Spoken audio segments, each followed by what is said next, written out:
እሳት ሊያስገባው የፈለገውን ባሪያውን فإنه يدخلها بعدله ያ ሰው በጌታ አላህ ፍጹም ፍትሃዊነት በሰራ ወንጀል ሰበብ ይገባል فالله لا يظلم الناس شيئا ባሪያዎቹን አንዳች የሚበድል ጌታ ሆኖ አይደለምና فلا يدخل النار أحد إلا وهو مستحق لها ከሰውም ሆነ ከጂኒ አንድም ሰው በፍጹም እሳት አይገባ ለእሳት ለመግባት የተገባው ቢሆን እንጂ ጀነት ለመግባት ግን የተገባው የሚባል የለም አንድም ቀን ሰርቶ ማያውቀውንም ራሱ ጀነት ሊያስገባው ይችላል ከሰሃባ የሰለመውን ታውቁታላችሁ ሰማ አመነ ገና አንድ ሩኩዕ አንድ ረክዓ ሳይሰግድ ጂሃድ ወጣ ተገደለ ጀነት ገባ ረሱላህ ሰለላሁ ዐለይሂ ወሰለም ወለም يركع لله ركعه አንድ ረክዓ እንኳን አልሰገደም እንደዚሁም ደግሞ ሌላው ማስረጃ ምንድነው ጀሃነም መጨረሻ ላይ ሰው ሁሉ ገብቶ ይያለ እሷ ግን ምን ትላለች ሀልሚ መዚድ የሚጨመራል እንዴ ነው አይደል የምትለው እንዴ ስለዚህ የዛኔ ታራሷን መጀመሪያም ሊሞላ ቃል የገባው ጌታ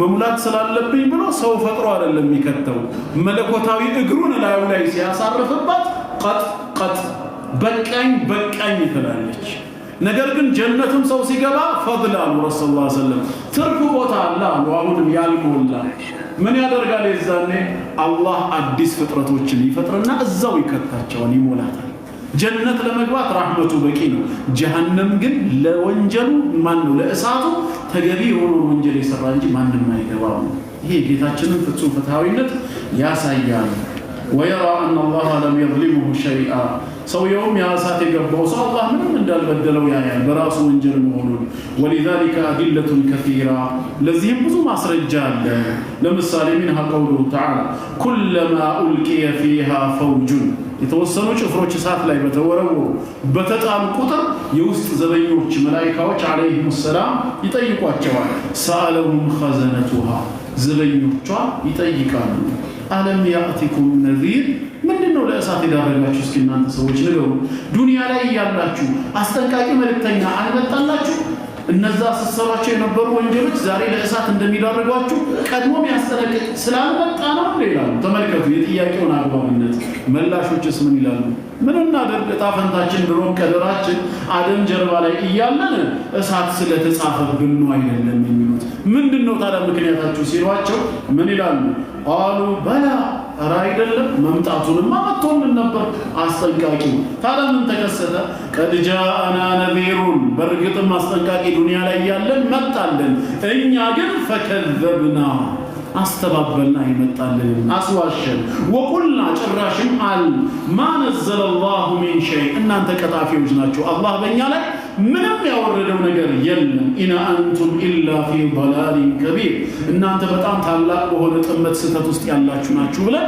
የመጡልን አስጠንቃቂዎች ሁሉ ስናስተባብል ስንመልስ ነበር وقالوا ታዳምናሉ ቀጥለው لو كنا نسمع ተመልከቱ ስለ ቀደር አይደለም እነሱ እንኳን እዛው ዱንያ ላይ ያለን ትክክለኛ መስማትን የምንሰማ ብንሆን ኖሮ አው ናዕቂል ትክክለኛ መገንዘብን የምንረዳማ ቢሆን ኖሮ ما كنا في أصحاب السعير زاري كأسات ጓዶች ባልሆን ነበራሉ በዚህም ሰበብ فاعترفوا بذنبهم وليس بقدره ወንጀላቸውን አመኑ ታዲያ ለምንድነው የማይገናኘው ቀዳው ቀድር ያመጣ አንዴ ከተጻፈብኝ እኔ ያለሁ ሌላ ልጅ ውስጥ ምንገባው ይሄ ነው እውነታው አላህ ፍትሃዊ ነው ከፍትህም በላይ الرحمن الرحيم ነው ማንንም ያለ ወንጀሉ አይቀጣም በሌላ ቦታ ማየት ከፈለግን وقال الذين في النار لخزنة جهنم ادعوا ربكم يخفف عنا يوما من العذاب الوالد እናንተ ጀሃነም ዘበኞች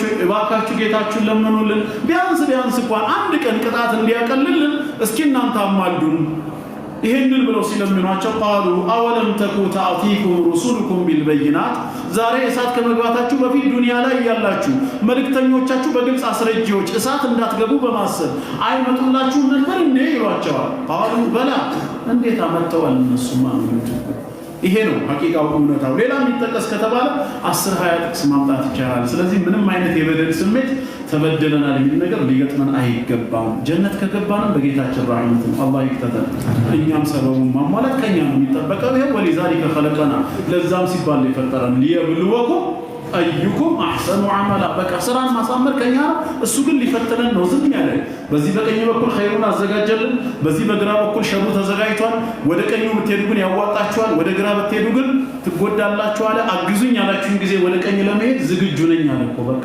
መወሰን ዲሲሽኑ ግን የእናንተ ነው እያለ ነው ኢማ ሻኪራ ወኢማ ከፉራ ፈሩ ይሄን በቃ ወይ ሻኪር ወይ ከፉር መሆን ያንተ ድርሻ ነው የኔ ድርሻስ ኢና ሀደይናሁ ሰቢል መንገዱን ማመላከት ነው አመላክቻለሁ የቱ ያዋጣኛል ወስን ጣልቃ ለግባ እኮ ቢል ይችላል አላህ በግድ ላደርገው ቢል ወለው ሺእና ለአተይና ኩለ ነፍስ ሁዳሃ እኔ ብሻኖሮ የራሴን ፍቃድ ብቻ ተጠቅሜ እያንዳንዱ ነፍስ ሂዳያውን ልስተውልኮ ይችላል ነው ያለው አቅሙ አለው ቀልባችን ሁሉ በሱ እጅ ነውና ለምን አላረገውም ታራብን ንብስ ሰውን እንደ ሮቦት ሊጠቀምበት አልፈለገም በራስ ምርጫ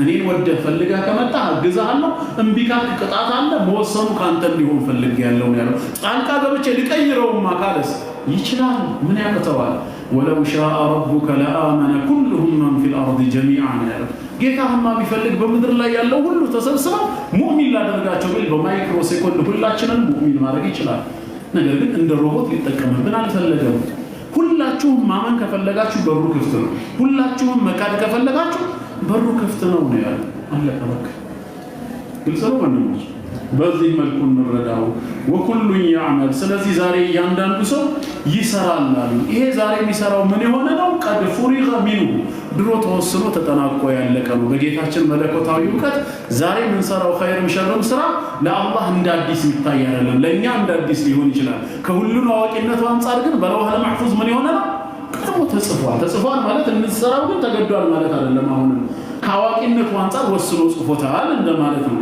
ይሄ ድሮ የሆነ ጉዳይ ነው ምክንያቱም ወኩሉ ሸይኢን ፈዓሉሁ في الزبور نار استولهم وكل شيء فعلوه نار نسب الفعل الينا يسراچሁት ሁሉ ነው እንድትሰሩት የተጻፈባችሁ አለ ተገደና አይደለምና ዛሬ የምትሰሩት ሁሉ ድሮ في الزبور ቀድሞ ምን ሆኖ ነበር መጽሐፎች ላይ ተቀመጠ ነው وكل صغير وكبير مستطر ትንሹም ትልቁም ከኸይርም ይሁን ከሸር ስራ ቀድሞ ተዘግቧል ይሄ ቀድሞ መዘገቡ ዛሬ ያለ ምርጫ እንድትሰራው መደረግህን ሳይሆን ዛሬ ላይ በምርጫ በፈቃድ እንደምትሰራው ጥንቱኑ የሚያውቅ ጌታ ስላለ ነው በጌታ ዕውቀት ተደነቀ እንጂ አንተን አስገድዶ አላሰራም ግልጽ ነው ይሄንን ነው የሚያሳየው ወሳኢሩን ሁላችንም ተጓዥነን ኢላ ማ ኹሊቀ ለሁ ወደ ተፈጠርንለት ዓላማ አላህ ለኸይር ያድርግልን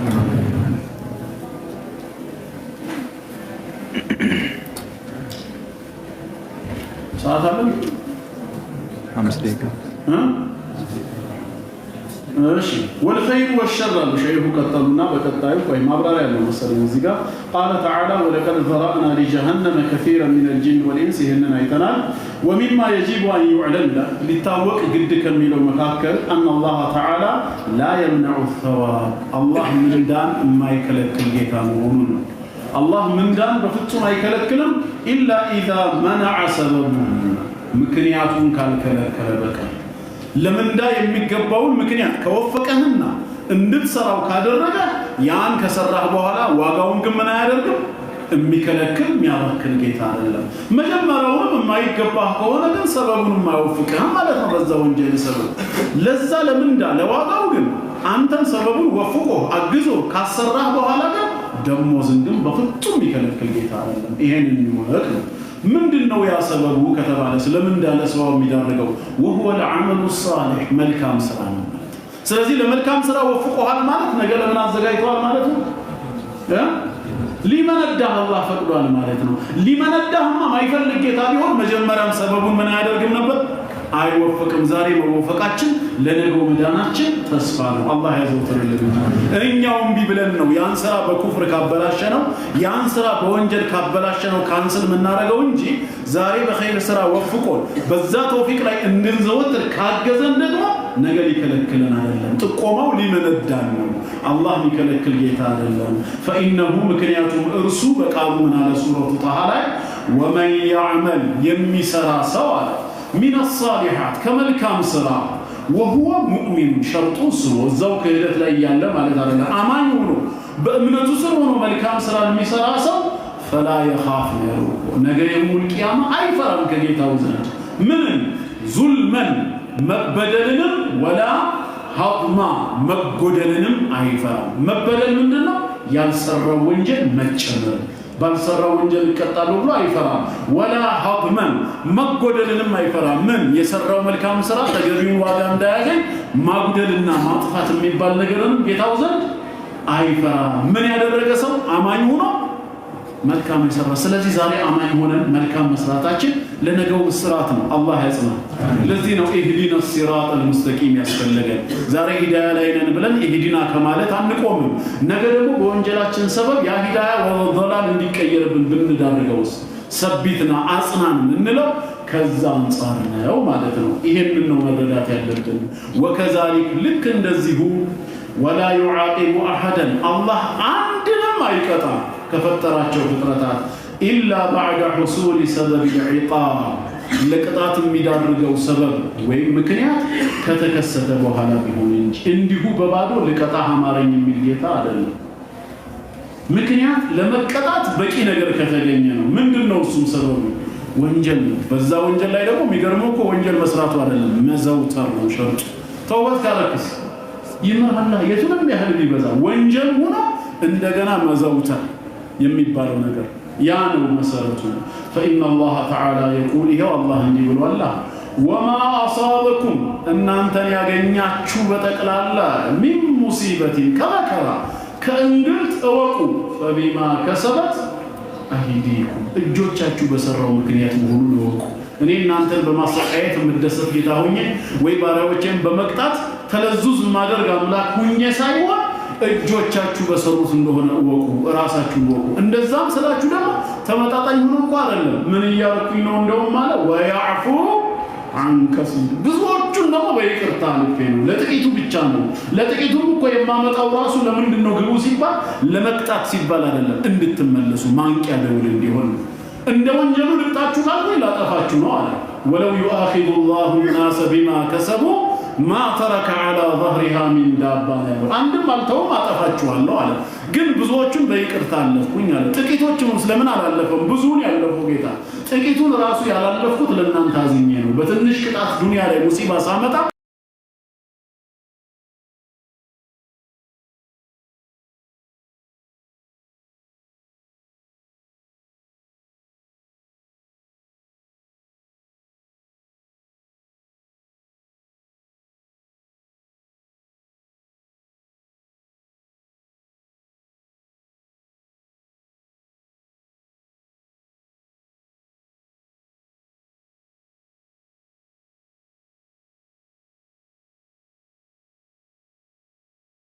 መራታ ለምን መከረው? በምክር የሚመለስ ከሆነ ነበር። እምቢ ካለስ ወደ ቅጣት ሄደ። ወላጅ አባት ቅጣቱ ራሱ ልጁን ለማስተካከል ነው። ታዲያ አላህስ ከአባት ከእናት በላይ ለባሪያዎቹ የሚያዝን ጌታ አይደል? ይሄ ነው መልእክቱ እንጂ ሊቀጣ ግን አንዴ ከወሰነ ለዛ ቅጣት ተገቢ የሆነውን በቂ ወንጀል ከኛ ካላገኘ በስተቀር እንዲሁ ከመሬት ተነስቶ ለመቅጣት የሚወድ አይደለም። አላህ መማርን ነው የሚወደው። በዚህ መልኩ ነው ልንረዳም የሚገባው። እሺ ከ83 ጀምሮ ያለውን ኢንሻአላህ አላህ እድሜ ከሰጠን ሳምንት እንመለከተዋለን። በቀረችው ደቂቃ ያው ጥያቄ ስላለ ነው። ይሄ ጥያቄ በደንብ ያብራሩልን ይላል። እሺ አንድ ሰው በዱንያ ህይወቱ የጀነትን ስራ ሲሰራ ኖሮ ጀነት ሊገባ ሲል አላህ የጀሃነምን ስራ ያሰራዋልና ጀሃነም ይገባል። የጀሃነምን ስራ ሲሰራ ኖሮ ደግሞ ጀሃነም ሊገባ ሲል የጀነትን ስራ አሰርቶ ጀነት ያስገባዋል ይላል ሐዲሱ። እናም አንድ መልካም ስራን ሲሰራ የኖረን ሰው ይሄ ሐዲስ ስጋት ላይ አይጥለውም ወይ? ነገሩ እንዴት ነው ይላል። ጥያቄው ጥሩና ተገቢ ነው። ስጋት ላይ የሚጥለው ሐዲሱን በአግባቡ አለመናገር ከሆነ አለመረዳቱ ነው። ለምን ሲባል እድሜ ልኩን ኸይር ስራ ሲሰራ የኖረውን ሰው መጨረሻ ላይ የጀሃነም ስራ ያሰራዋል የሚለው ሐዲስ ስለ ሙናፊቆች የሚያወራ እንጂ ስለ ሙእሚኖች የሚያወራ አይደለም።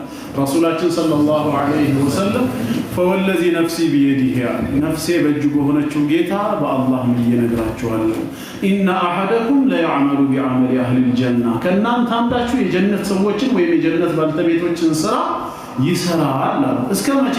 ሐታ ማ የኩኑ በይነሁ ወበይነሃ ኢላ ዚራዕ በሱ መልካም ሰሪ በሆነው ሰውዬና በሷ በሞት ወይም ጀነት በመግባት መሃል የክንድ እድሜ ብቻ እስኪቀረው ድረስ አጭር ህይወት ማለት ነው። እስከዛ ድረስ የጀነት ሰዎችን ስራ ይሰራና ልክ ሊሞት ወይ ጀነት ሊገባ የክንድ እድሜ ሲቀረው فيسبق عليه الكتاب በሱ ላይ ቀድሞ ከጌታው ዘንድ በጥንት ባዘል እጣ ፈንታው ፍጻሜው ምን መሆን እንዳለበት የተጻፈው ይቀድመዋል ምን فيعمل بعمل اهل النار በዛች የክንድ እድሜ የጀሃነም ሰዎችን ስራ ይሰራና فيدخلها በዛው ጀሃነም ይገባል አላህ ይጠብቀን አሁን የምን የፍትህ ጥያቄ ተነሳ ታዲያ ዛሬ እኛስ የመልካም ሰዎች የጀነት ሰዎችን ስራ ስንሰራ ብንቆይም ያቺ የስንዝር ወይም የክንድ እድሜ ስትቀር የተጻፈው ቀድሞልን የእሳት ሰዎችን ስራ ከሰራን ሲል ስጋት ከመጣ መጀመሪያ ሐዲሱ ስለማን ያወራል የሚለውን ማስተዋል ያስፈልጋል በሌላ የኢማሙ ሙስሊም ሐዲስ ይሄ ሐዲስ ተብራርቷል وخير ما فسرته الوارد بالوارد እንደሚባለው ሐዲስ በሐዲስ መብራራቱ በራሱ መልካም ነው ምን አሉ በሌላ ሐዲስ ان احدكم لا يعمل بعمل اهل الجنه فيما يبدو للناس ከናንተ አንዳችሁ ለሰዎች እንደሚታየው የጀነት ሰዎችን ስራ ይሰራል የጀነት ሰዎችን ስራ መስራት ስራው መልካም መሆን ብቻ ባለቤቱን የጀነት ሊዳርገው አይችልም ሐዲሱ ፎከስ ያደረገ ያለው ከላይ ውጫዊ ገጽታቸው ሲታይ ንግግራቸውም ስራቸውም የጀነት ሰዎች ይሆኑ ውስጣዊ ማንነታቸው ግን ከአላህ የራቀ ስለተበላሹ ሰዎች ነው የሚያወራው ፊማ يبدو للناس ለሰው እንደሚታየው ስራው የጀነት ሰዎች ስራ ነው ይሰግዳል ይጾማል መልካም ይናገራል ሰደቃ ያወጣል እንዲህ አይነት ስራ ላይ መገኘት የምን ሰዎች ስራ ነው የጀነት ሰዎች ስራ ነው ግን ወሁወ من اهل النار እሱ የእሳት ነው አሉ መልእክተኛው ምን ተረዳን ታዲያ ሲባል አንድ ሰው ጀነት መግባት ከፈለገ ስራ ቀድም እንዳልኳችሁ ሰበብ ነው ብለናል አይደል ነገር ግን ስራው ብቻውን አይደለም መልካም መሆን ያለበት ሰሪው ንያው መስተካከል አለበት ማንንም ሰው መልካም ሲሰራ ሶስት መስፈርት አለው አይደል አላህ ዘንድ ተቀባይነት እንዲኖር የመጀመሪያው ሙእሚን ሙስሊም መሆን አለበት ግለሰቡ በኩፍር ህይወት ውስጥ ያለ መልካም ቢሰራ ለዱንያ ህይወቱ ነው እንጂ የሚጠቅመው ለአኺራ አይጠቅመውም ስለዚህ አንድ ያ ነው ሁለተኛስ ሙእሚንም ሆኖ ይበቃል አይደለም ኢኽላስ የሚባል ነገር አለ ሐዲሱ ይሄን ነው ፎከስ ያደረገው አንተ ኩነ العمل لله ያ መልካም ስራ የሚሰራው ለማን መሆን አለበት ለጌታ አላህ የሱ ፊት ተፈልጎ መሆን አለበት ምድራዊ ጥቅምን ፈልጎ ጤናን ነይቶበት ሰዎች ዘንድ ጉዳሴን ሞገስን ፈልጎ መልካም ስራ ቢሰራስ የጀነት ሰዎችን ነው የሰራው እሱ ግን የእሳት ነው ቢባል የሚገርም አይደለም ንያው ተበላሽቷል ምክንያቱም ሙኽሊሲን የሚለው ቁርአን ውስጥ ብዙ ቦታ ተጠቅሷል ሶስተኛውስ ምንድነው ሙእሚን ነው ሙኽሊስም ነው ሙታባዓ የሚሰራው ስራ ሸሪዓዊ መሰረት ያለው ከቁርአን ከሱና ከኢጅማዕ ምንጭ የተቀዳ መሆን አለበት በግሉ ምን ችግር አለው ብሎ ቢድዓ የሚሰራ ከሆነስ من عمل عملا ليس عليه امرنا فهو رد ነው ነብያዊ ትእዛዝ ከሌለበት ያ ስራ እሱ ወደ አላህ ያቀርበኛል ብሎ ብቻ ስለሰራ ስራው ተቀባይነት አለማት አይደለም መርዱድ ይሆናል እሱ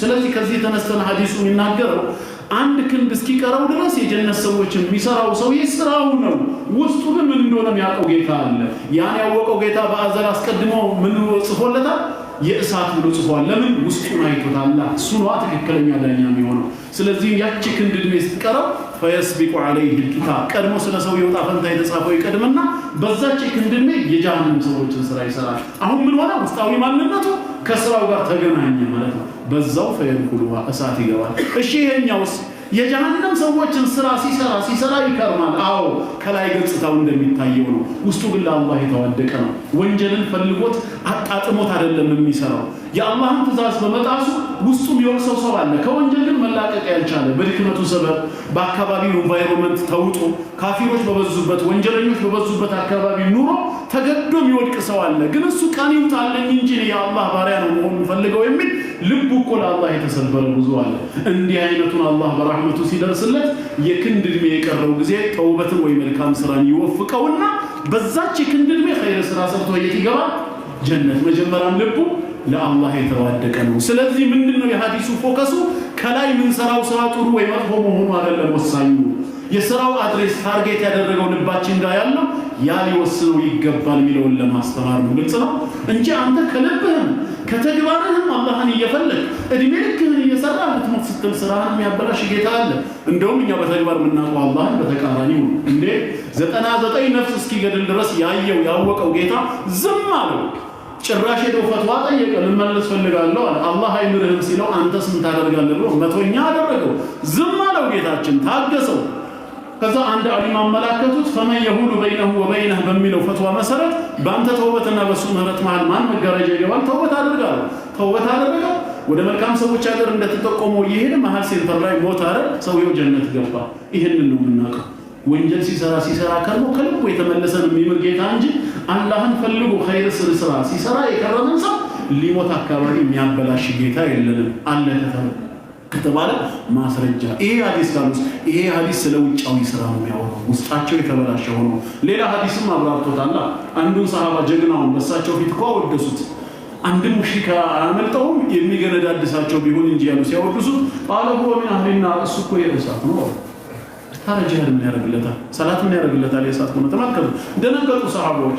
አንዱ ምን አለ? ወላሂ ለአልዘመን ይሄን ሰው መከታተል አለብኝ። እንዴት መልእክተኛው የእሳት ብሎ ሊፈርዱበት ቻሉ? ጦር ሜዳ ላይ ተከታተሉ። ሙሽሪኮችን ይገነዳድሳል፣ ወደ ቀኝ ወደ ግራ ይዘረግፋል። መጨረሻ ከነሱ በኩል ተመታ በሰይፍ። ሲያየው እንደማይተርፍ አወቀ። ከዛ የራሱን ሰይፍ እንዲያደርግና እንዲወጋና ፊት ለፊት ወደቀ። በጀርባው እስኪወጣ ድረስ ራሱን ምን አደረገ? ገደለ። ራስን ማጥፋት ለምን የሚዳርግ ነው? ለእሳት። ልክ ሰሃባው ይሄን ሲያይ ወደ እሳቸው መጣና አሽሀዱ አን ላ ኢላሃ ኢለላህ ወአሽሀዱ አነከ ረሱሉላህ ሸሃዳውን አብዴት አደረገው። ምን ተከሰተ? ምን አገኘ ሲሉት እርሶ እኮ እንደዚህ ያሉት ሰው እንዲህ ሆነ ሞተ ሲላቸው ኢነ አሐደኩም ለየዕመሉ ቢዐመሊ አህሊል ጀና ፊማ يبدو للناس وهو من أهل النار ويتناገሩ። ስለዚህ አንድ ከኻቲማ አንግል ነው። እኛ ባይሆን ልንፈራ የሚገባው ስራችን ላይ ሪያ ሱምዓ ተቀላቅሎበት ከሆነ ያ ረቢ ከነዛ ሰዎች አታድርገን ኢኽላስን ወፍቀን ማለት እንጂ ከልብህም በኢኽላስም አላህን እየፈለክ ከአንተ የሚጠበቀውን እየሰራ አላህ ግን የሆነ ወቅት ላይ ጠብቆ ድንገት ያጠማሃል። እንዲህ አይነት ጌታ ነው ያለ። ታዲያ አርሐሙ ራሒምነቱ የቱ ጋር? እስቲ በተጨባጭ በህይወቴ እስከዛሬ ስንት ወንጀል በግል ሰርተሃል? ያን ሁሉ አያይም ነበር? አይሰማም? አያውቅም? አንተን መቅጣት የሚፈልግ ጌታ ቢሆን የዛኔ ለምን አያዘንም? ታዲያ አገኘሁ ሁሉ ለምን ዝም ማለት? እንድትመለስ ይፈልጋል። ለምንድን ነው የመግፊራ መንገዶችን የሚያበዛልህ? ረመዳን ሲመጣ ወይ ደግሞ የአረፋ ጾም ሲመጣ ወይ በዚህ የዓመት ጾም የዓመት ወንጀል የሁለት ዓመት እያለ ለምንድን ነው ኤግዚቢሽኖችን ያዘጋጀልህ ጌታ? ሊቀጣ ስለፈለገ። በዚህ መልኩ መረዳት የለብንም። የተሳሳተ ግንዛቤያችን አላህ ላይ መጥፎ ጥርጣሬ በፍጹም እንድናሳድር ሊዳርገን አይገባም። መልካምና ሸር ጌታ ነው ያለ። አላህ የጀነሰው ይበረክ። ኢስቲግፋር አደርጋለሁ አሁንም ወደ ወንጀል እመለሳለሁ ምን ተሻለኝ ይላል። ይሄ የሙእሚኖችን ባህሪ ነው። በአንድ ጊዜ ፍጹም መሆን አትችልም። ባይሆን ምንድነው ማድረግ ያለብህ?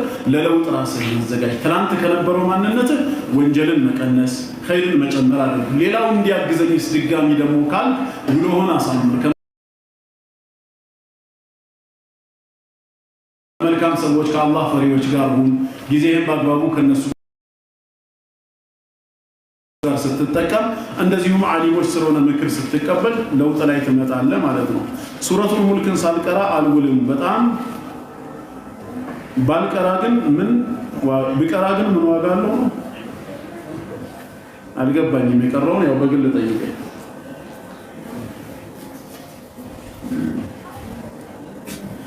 ብርዝና ኮርፌ ሐራም ናቸው ወይ? ኮርፌ ምን ነው? ብርዝ የሚለው የማር ብርዝ ነው? ለኔ ግልጽ አይደለም። እንግዲህ ብዙ ሰው በቁርአን የተከለከለውን ቁማር ቤቲንግን አይደለም የዓመት ሽልማት ነው ስለዚህ ቁማር አይደለም ይላል። ይሄ እንዴት ይታያል ይላል። ስለ ቤቲንግ ብዙ ማውቀው ነገር ስለሌለ እንዲሁ ስሙን ብቻ ስለሆነ የምሰማው ሐራም ይሆን ሐላል እኔ አላውቅም። የሚያውቁ ካሉ ግን እነሱን ጠይቁ። ኢንጀነራል ግን ሰዎች በኳስ ጉዳይ ቤቲንግ ላይ ገብተው ብዙ ነገር ይጫወታሉ ይላል። ብዙ ሰዎችም ቁማር ነው ሲሉ ነው የምሰማው። ሐራም ነው ለማለት ግን የግድ አልሁክሙ ዐለ ሸይ ፈርዑን አን ተሰውሪህ ስለሆነ እኔ አንደርስታንዲንግ ሳይኖረኝ ሐራም ሐላል የምልበት አቅም የለኝም ነው። ወላሁ አዕለም።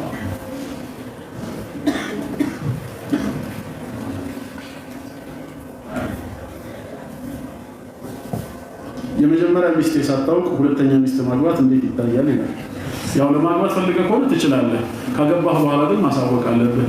የታደርክ የትዋልክ ብትልስ ቀን እኩል መከፋፈል አለበትና ማለት ነው። አይ መጀመሪያውን ኒካህ ሳስር እሷ ሳታውቅ ላድርግ ካልክ አንድም ፈሪና ሁለትም ማድረጉን ትችላለህ። ረሱላችን ሰለላሁ ዐለይሂ ወሰለም ለሐሰንና ለሁሰይን ተዓውዝ ሲያደርጉላቸው እንዴት ነው ይላል። ማለት እንዴት ነው ያደርጉት ለማለት ነው። أعيذكما بكلمة الله التامة من كل شيطان وهامة ومن كل عين لامة يعني كون يفلكوا على كل إن شاء الله نقدر كريم سامن الجناي والسلام عليكم ورحمة الله وبركاته.